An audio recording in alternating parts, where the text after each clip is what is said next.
৫৪ আর যখন মূসা তার কওমকে বলেছিল, হে আমার কওম, নিশ্চয়ই তোমরা বাছুরকে উপাস্যরূপে গ্রহণ করে নিজদের উপর জুলুম করেছ।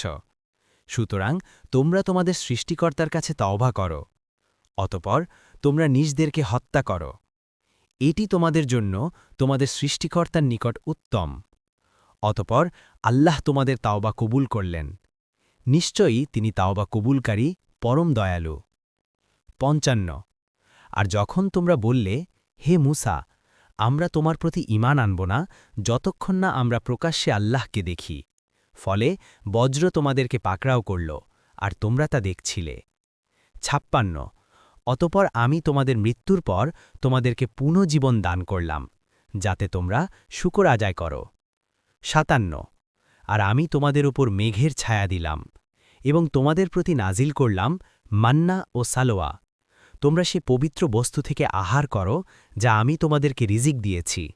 আর তারা আমার প্রতি জুলুম করেনি, বরং তারা নিজদেরকেই জুলুম করত। ৫৮ আর স্মরণ করো যখন আমি বললাম, তোমরা প্রবেশ করো এই জনপদে, আর তা থেকে আহার করো তোমাদের ইচ্ছানুযায়ী, স্বাচ্ছন্দ্যে, এবং দরজায় প্রবেশ করো মাথা নিচু করে, আর বলো, ক্ষমা, তাহলে আমি তোমাদের পাপসমূহ ক্ষমা করে দেব, এবং নিশ্চয়ই আমি সৎকর্মশীলদেরকে বাড়িয়ে দেব। ৫৯ অতপর জালিমরা পরিবর্তন করে ফেলল সেই কথা যা তাদেরকে বলা হয়েছিল, ভিন্ন অন্য কথা দিয়ে।